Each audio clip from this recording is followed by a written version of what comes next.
ఈటల రాజేందర్ మొన్న ఘట్కేసర్ మండలం ఏకశిలా నగర్లో రియల్ ఎస్టేట్ బ్రోకర్స్ మీద మాఫియా మీద దాడి చేసిండు. వాళ్ళ చెంప పగలగొట్టిండు, వాళ్ళ మీద అటాక్ చేసిండు. దీని మీద ఒక పెద్ద చర్చ, అరే ఒక ఎంపీ అట్లా కొడతాడా అని ఒక రకమైన చర్చని తెర మీదకి తీసుకొస్తున్నారు. మాలాంటి వాళ్ళని చాలా క్లియర్గా చెప్తున్నాం, ప్రజల కష్టం తెలుసు, గ్రౌండ్లో జరుగుతున్న కబ్జాలు ఏంటో తెలుసు, కాబట్టి నేను దీన్ని స్వాగతిస్తున్నానని అదే రోజున చెప్పడం జరిగింది. ఎందుకు అంటే అట్లీస్ట్ గవర్నమెంట్లో ఉన్న వాళ్ళు కూడా రెస్పాండ్ అవ్వట్లేదు. మనం ఎక్కడికి వెళ్ళినా గవర్నమెంట్లో ఉన్న వాళ్ళు, అపోజిషన్లో ఉన్న వాళ్ళు అందరూ కొల్లుడైపోయి దందాలు కబ్జాలు చేస్తూ పేద ప్రజలను ఇబ్బంది పెడుతున్నారు. అక్కడ కూడా సేమ్ అదే సిచ్యువేషన్. ఎప్పుడో కొన్న ప్లాట్స్ దాదాపు 2065 మంది. దాని తర్వాత ఈ రియల్ ఎస్టేట్ ఈ కబ్జాదారులు వాడు కూడా ఎక్కడి నుంచి వచ్చిన, ఎక్కడో రాయలసీమ నుంచి వచ్చినట్టు అక్కడ ఒక కొంతమందిని పెట్టి మొత్తం తాగుడుకు అలవాటు చేసి ఒక అరాచకాన్ని క్రియేట్ చేస్తున్నాడు. మరి ఒక చెంపదెబ్బకే అంత ఫీల్ అవుతే, ఒక చెంపదెబ్బకే అంత ఇది చేస్తే, మరి 10-15 సంవత్సరాలుగా వాళ్ళు అనుభవిస్తున్న నరకం 2006 నుంచి 2024 దాదాపు 20 ఏళ్ళు. దీని మీద ఒకసారి మనం మాట్లాడదాం. నా ముందు నరహరి వేణుగోపాల్ రెడ్డి గారు ఉన్నారు. ఆయన భారతీయ జనతా పార్టీ సీనియర్ నాయకులు, ఈటలకి చాలా దగ్గరగా కూడా ఉంటారు ఆయన. సార్ నమస్తే. నమస్తే. ఇది ఇప్పుడు మీరు ఉన్నారా ఇక్కడ ఈ లొకేషన్లో? లొకేషన్లో తర్వాత ప్రెస్ మీట్లో కూడా ఉన్నట్టున్నారు. యా, సో ఇది కరెక్ట్ అని అనిపిస్తున్నారు. మీరు ఎట్లా రియాక్ట్ అవుతున్నారు? ఇప్పుడు ఆ ఏరియా ఉంది, నాకు తెలుసు. ఆ ఏరియాలో మా బంధువులు నాది కూడా ఒక 200 ఉంటే అమ్ముకున్నాం ఒక 4 ఏళ్ళ కింద. ఓకే, సరే అది అట్లా పెట్టండి.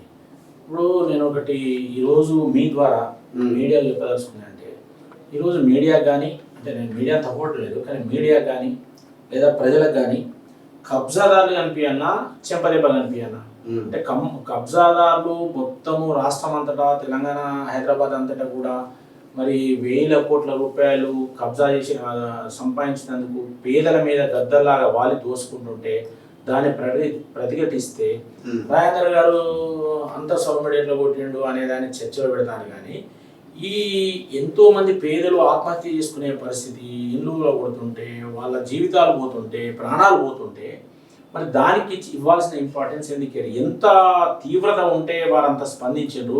మహిళల మీద కుక్కలను వదిలిపెట్టడము, దీని విషయం చెప్తున్నా. 1985లో లేఅవుట్ అయిందండి. 149 ఎకరాలు లేఅవుట్ అయింది. లేఅవుట్ అయితే వీళ్ళందరూ కొనుక్కున్నారు. 200 గదాలు చిన్న 200 అది సిటీ అవుతారు. అప్పుడు మీరు 1985 అంటే 40 ఏళ్ళ కింద ఎట్లుంటుంది మీరు? 40 ఏళ్ళ కింద అక్కడ 50 రూపాయలు, 20 రూపాయలు, 30 రూపాయలు కదా కొనుక్కున్నారు. కొందరు ఇల్లు కట్టుకున్నాడు 700 మంది, ఇంకా కొందరు కట్టుకోవాలి. వీడు 2006లో వీడు వెంకటేశ్వర చెప్పులతోనే లేకుండా వచ్చినాడు, రాయలసీమ నుంచి వచ్చినాడు. వాడు పోయి రెవెన్యూ ఆఫీసర్లను పట్టుకొని కాగితాలు సృష్టించి మళ్ళీ ల్యాండ్ ఓనర్స్ అయితే అప్పుడు ఏమైందంటే మనకు ముటేషన్ కాకపోయింది. ముటేషన్ కాకపోతే ప్లాట్లు అయినా కూడా ముటేషన్ కాలేదని చెప్పి పట్టదార కాలంలో పేరు ఉంది కాబట్టి అది క్రియేట్ చేసుకొని వాళ్ళకి డబ్బులు ఇచ్చి, ఇవ్వాలని డబ్బులు ఇచ్చి ఆశపడతారు కదా, ఆ డబ్బులు ఇచ్చి నైతిక దగ్గర రాయించుకొచ్చుకొని కోర్టులో వేసి ఇంజక్షన్ పట్టుకొచ్చి వీళ్ళు పరిశీలన చేస్తే కోర్టు కూడా నువ్వు ఎట్లా వచ్చినారు అబ్బాయి ఎప్పుడో ప్లాట్లు అనేది ఇచ్చినా కూడా మళ్ళీ 7 ఎకరాలు 9 ఎకరాలు అని చెప్పి ఏది ఈ ధరణి వచ్చినప్పుడు ధరణి ఇలా వచ్చిందని చెప్పి మళ్ళీ అది క్రియేట్ చేసి మళ్ళీ వచ్చింది. మీ పనే అది. ఈ వెంకటేశ్వర అంటే అయితే వీనికి అంత శక్తి లేదు. వీని వెనుక రాజకీయ నాయకులు, ఎమ్మెల్యేలు, పెద్ద పెద్ద వాళ్ళు ఉండడం, వాళ్ళకి ఇంత కమిషన్ ఇవ్వడం, పోలీసు వాళ్ళకి ఇంత కమిషన్ ఇవ్వడం, రెవెన్యూ ఇంత కమిషన్, ఇది జరుగుతున్నది. నేను లోకల్ గా కూడా కనుక్కుంటే ఆయన ఒక సమాంతర గవర్నమెంట్ ని రూల్ చేస్తున్నాడు ఆ ఏరియాలో. కాదండి, గ్రామ పంచాయతీ తీర్మానం చేసి గ్రామ పంచాయతీ గెజిట్ నోట్లు ఇచ్చి మీకు చూపిస్తాను, నా దగ్గర ఉంది. గ్రామ పంచాయతీ గెజిట్ నోట్ లో ఏమిచ్చిందంటే ఈయన ఒక సమాంతర ప్రభుత్వాన్ని నడుపుతున్నాడు కానీ ఇచ్చింది ఇక్కడ ఉన్నది. Some of plot owners filed, ఇది పాయింట్స్ ఉన్నాయి మొత్తము.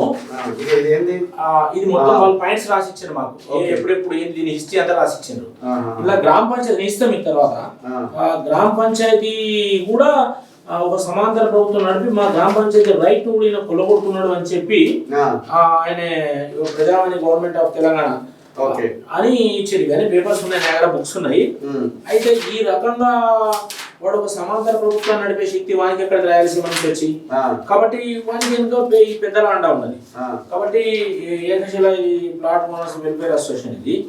అయితే ఈ రకమైన పరిస్థితి జరుగుతుంటే వీళ్ళకు అంత 200 గజాలు కోర్టు పోయి కొట్లాడలేదు ఇవన్నీ చేస్తుంటే మొన్న జరిగింది ఏం జరిగిందంటే, సరే ఒక 20 మంది ఉండాలని పెట్టారు.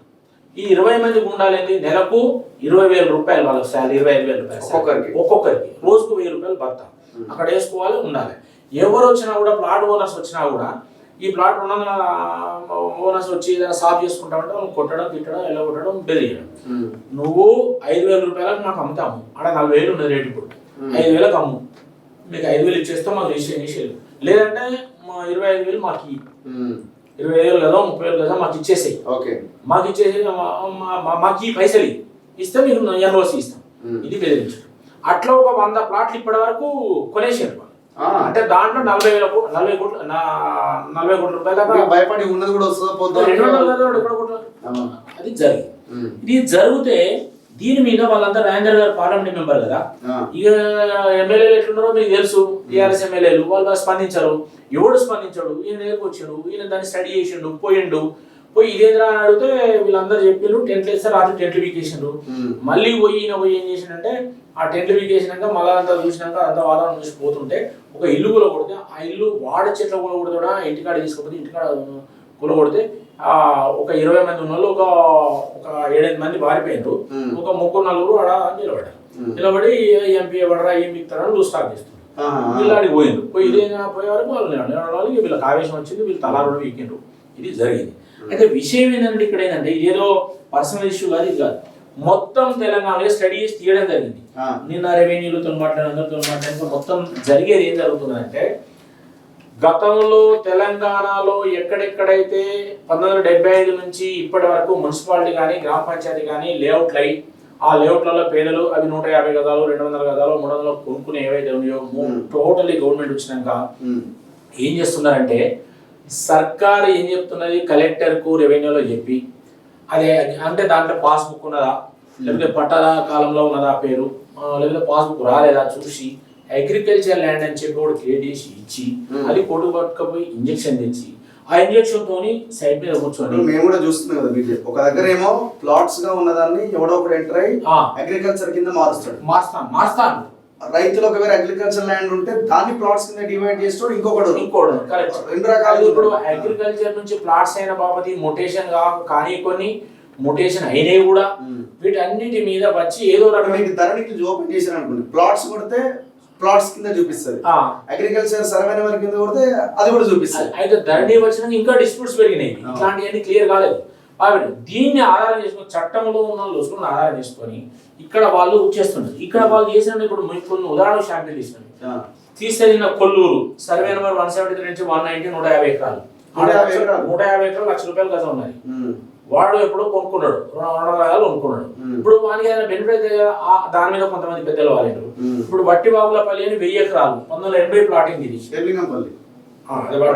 గడ్డిపేట మండలం, షాద్ నగర్ ఈర్లపల్లి ఇక్కడ 100 ఎకరాలు, నాదర్గుల్ 100 ఎకరాలు, బాలాపూర్ 100 ఎకరాలు, గగన్పాడ్ అయితే 1000 ఎకరాల పైన. పేరు రాసిన గంట ప్రవీణ్ రావు అని చెప్తున్నారు, ఆయన ఎవరో మళ్ళీ. తర్వాత ఈ రకంగా మేము కొన్ని శాంపిల్స్ మాత్రమే చెప్తున్నాం. గోపాన్పల్లిలో దగ్గుబాటి సురేష్ బాబు వెంకటేష్ 300 ఎకరాలు. ఈ రకంగా 100 ఎకరాలు ఏమైతే ఇప్పుడు అది కాదు, అది కూడా కాకుండా ఇంకేంటంటే ఈ మన ఏనే ఉన్నాడు చూడండి, మురళీమోహన్ వాళ్ళు చేసిన ప్లాట్లు జేవేరి 860 ప్లాట్లు. వాటి మీద కూడా కొంతమంది ఈ మీడియా నటు పెద్ద మనిషి దాన్ని మొత్తం కబ్జా పెట్టేసి దాని మీద ఇంజక్షన్ తీసుకొచ్చి వాళ్ళను సగం ప్లాట్లు అప్పటికి మిగేసింది, ఇప్పటికి సగం వెళ్ళి చెల్లగొట్టింది. ఈ రకంగా సిటీ మొత్తంలో ఇప్పుడు ఏంటంటే ఈ ఏదైతే ఇవి గ్రామ పంచాయతీ అప్పటి పాత మున్సిపాలిటీ లేఅవుట్ల మీద వాడింది. ఇప్పుడు ఎందుకంటే 50,000 ₹1,00,000 అయినాయి, నీకు 5,000 10,000 ఇస్తాం, చెల్లెను వెళ్ళిపోవాలి, మేము ఇంజక్షన్ తెచ్చినాం. ఈ రకంగా జరుగుతున్నది. దీనివల్ల ₹1,000 కోట్ల వాళ్ళకు ప్రాఫిట్స్ వస్తున్నాయి. దీనికి పోలీసు, రెవెన్యూ, ప్రభుత్వ పెద్దలు అనుకోండి సహకరిస్తున్నారు. వాళ్ళు పోయి అప్లికేషన్ ఇచ్చినా కూడా వాళ్ళని పట్టించుకునే పరిస్థితి లేదు. వాళ్ళ అప్లికేషన్ కాదు కదా ఏమని అని వాళ్ళు ఏమి ఇచ్చినా కూడా వాళ్ళని పట్టించుకునే నాదు లేదు. వాళ్ళకు పెనాల్టీ వేస్తున్నారు. వాళ్ళు నువ్వు ఎందుకు వచ్చిన వాడికి, నీకేం సపోర్ట్ ఉన్నది, నువ్వు దేని కొరకు వచ్చినామని చెప్పి ఇవి చెప్తున్నారు. ఒక వీడియో ఒకటి చూపిస్తా మీకు. Okay, just wait please.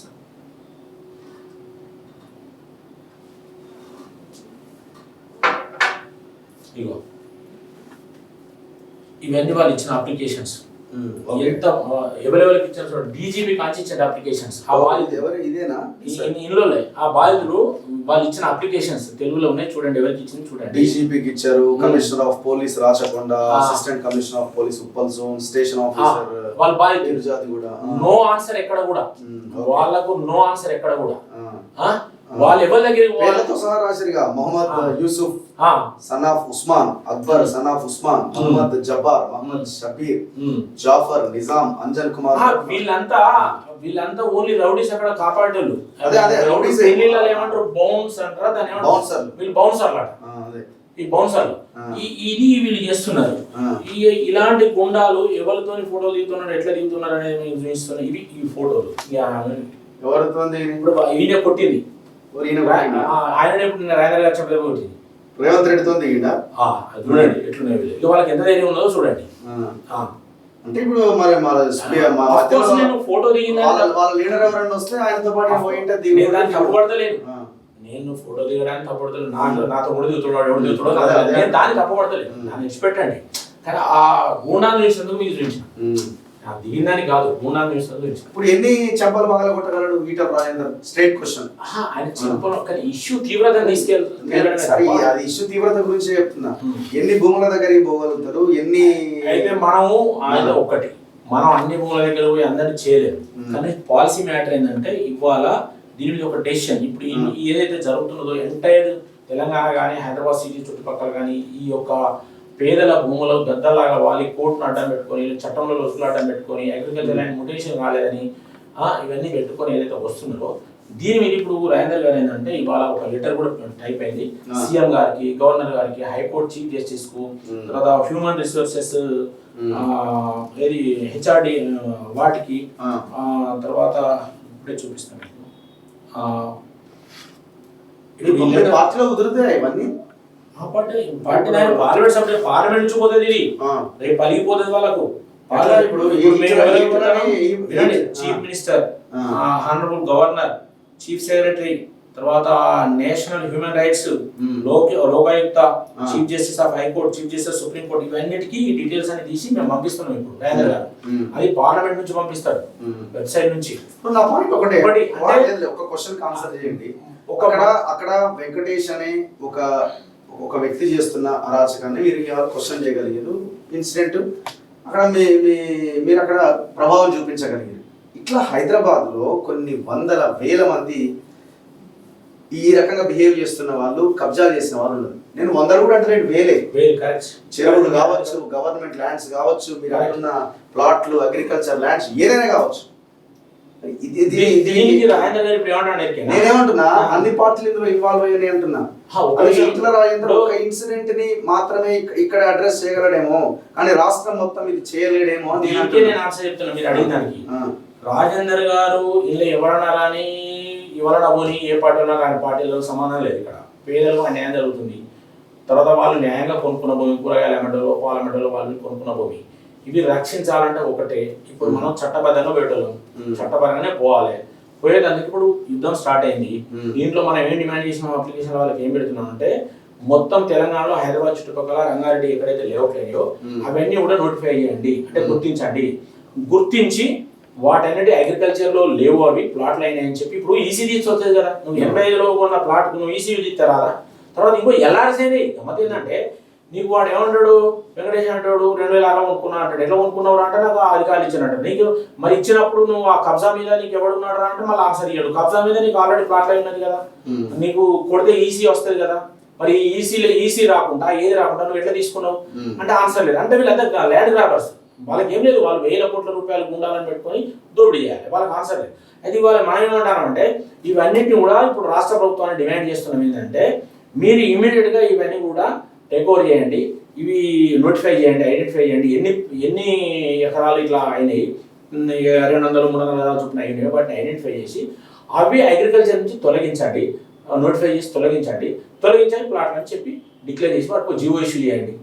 Jio issue చేస్తే కథం అయిపోతుంది. ఎవరు కోడు సరే ల్యాండ్ టు ల్యాండ్ వెళ్ళకపోయినా దీని మీద ఒక పోరాటం చేయాలని ఒక ఆలోచన 100% దీని అందుకే కదా ఇప్పుడు చట్టపరంగా చేస్తున్నాం. నేను అదే స్టార్టింగ్ చెప్తున్నా, ఇప్పుడు మొత్తం కేంద్ర రాష్ట్రంలో అన్ని హైకోర్టు సుప్రీంకోర్టు అందరికి కూడా ముందే ఒక ప్రాసెస్ ఉంటుంది కదా, ఆ ప్రాసెస్ లా చేసి దీన్ని వాళ్ళు ఇంకా చేయకపోతే ఇదే దౌర్జన్యం అయితే ప్రజా ఉద్యమంగా మార్చడానికి సిద్ధమవుతున్నారు.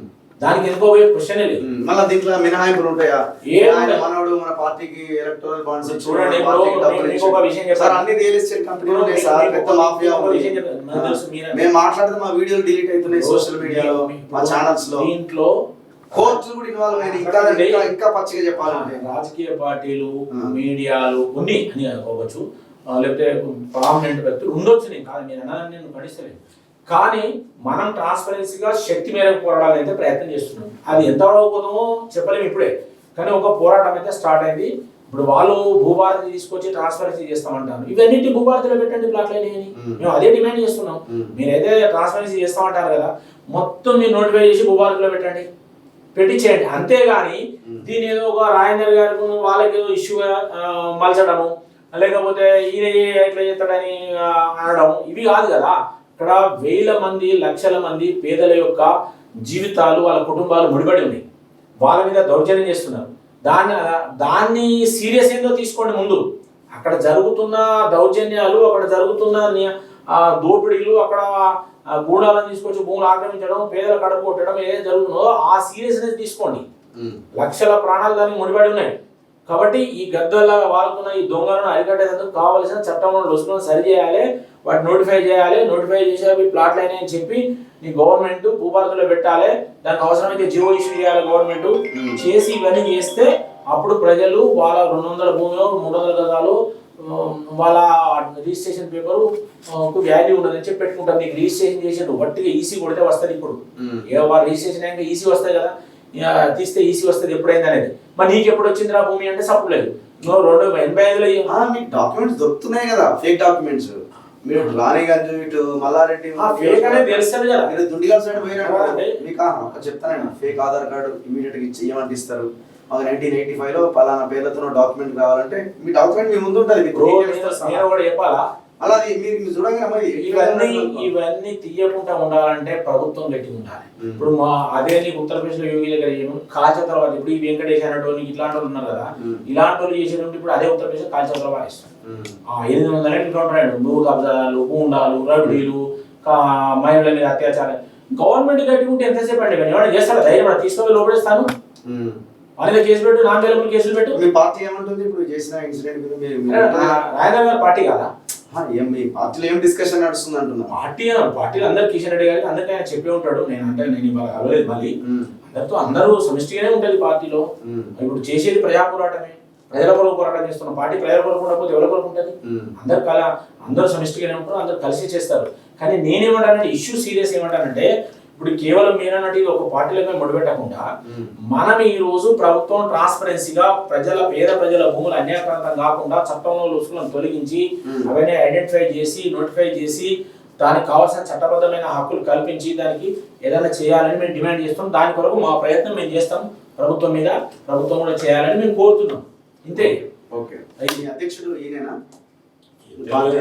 పార్టీ ఎవరు అధ్యక్షులు అవుతారు అనేది ఉత్సాహంగా బయటకు వెళ్ళి అంత అగ్రెసివ్ గా పనిచేస్తున్నట్టు ఏదో లోపల నుంచి చూడండి. రాజేంద్ర గారు తెలంగాణ ఉద్యమంలో పనిచేసారు. అప్పుడు కూడా అనేక కేసులేని, రైల్వే కేసులేని, అక్కడ ఏపీ భవన్ కేసులేని, మీకు తెలుసు. ఇప్పుడు ఆయన ఒక స్పోర్టీగా, ఆయన ఒక మామూలు పేద కుటుంబం చూసినోడు, ఒక సమాజంలో ప్రజల ప్రాణాలు అంటే పేదరికం బాధలు తెచ్చినోడు, హృదయస్పందన ఉన్నాడు. అందరూ ఒక తీరు ఉంటారని నేను. అయితే దాంట్లో బాగా చెప్తే దానికి ఏదో రాజకీయంగా అధ్యక్షుడు వస్తుందని, ఇది వస్తుందని, అది సరిగ్గా కాదు. అది వస్తుంది రాదు, అది ఏమవుతుందో మాకు తెలియదు. కానీ ఆయనే ఇవన్నింటికి ఆయన పార్లమెంట్ మెంబర్, ఇప్పుడు ప్రజాప్రతినిధి, మీకు సేవ చేస్తాడు. ఆయన పార్లమెంట్ పరిధిలో జరిగింది అది. దాని గురించి ఆయన బాధ్యత తీసుకొని పోరాడుతున్నాడు. అంతేగాని మిగతా ఇవన్నీ లేనిపోని అంటగట్టడం ఏదో అది సరైనది కదా. అంటే చేయకపోతే చేయలేదు అంటారు, చేయలేదు ఒకటి అంటగడతారు. ఇది కరెక్ట్ కాదు. ఇది దీంతోనే ఆగది. మాకు ఆ అధ్యక్షుడు వచ్చినా రాకున్నా వారు ప్రజల కొరకు పోరాడతారు. అంతిమ జీవితం ప్రజల కొరకే. చూద్దాం ఎంతవరకు ఎన్ని ప్లేసెస్ దగ్గరికి, ఎన్ని ల్యాండ్స్ దగ్గరికి, ఎన్ని సర్వే నెంబర్లను మీరు పర్యవేక్షిస్తారో, ఏం చేయబోతారు పేదలకు. ఇప్పుడు మీకు తెలుసా, నేను ఒక విషయం చెప్పి ముగిస్తా. ఇప్పుడు మీకు తెలుసు, హైదరాబాద్ పేద ఎక్కడ ఇల్లు కూడా రాడికి పోయిన ఏకైక నాయకుడు రాజేంద్ర గారే కదా, మీకు తెలియదా? మీరు కూడా చేసింది కదా. ఎక్కడ హైడ్రాలో పేద ప్రజల ఇల్లు కూడా ఒకటి అక్కడ వేయండి కదా. ఎక్కడ మూసీ నదిలో పేద ప్రజల ఇల్లు ఉన్నాయో వాళ్ళు కూలిపోతాయన్నారో అక్కడ పోయి కూడా వేయండి కదా. ఆగండా? ఇది కూడా అంతే, ఇది కూడా అంతే. ఇప్పుడు నేను ఏమన్నానంటే, ఇప్పుడు మళ్ళీ నయా నయంలు తయారైతుంటే ఆ నయా నయంలను కంట్రోల్ చేసేందుకు ఆయన ప్రయత్నం చేస్తుంటే దానికి ప్రజా సపోర్ట్ కావాలని మేము కోరుతున్నాం. ప్రజలు సపోర్ట్ ఉంటారు. కొంతమంది రాజకీయ ఆకాంక్షలు, వెస్టర్న్ ఇంట్రెస్ట్ ఏదైనా మాట్లాడితే మాట్లాడతారేమో, లేకపోతే మీడియాలలో వాళ్ళకు ఒక ప్రత్యేకమైన ఇబ్బంది ఉన్నోళ్ళు ఏదైనా ఉన్నోళ్ళు మాట్లాడతారు కావచ్చు. కానీ అందరికీ ఎందుకు ఉంటుంది?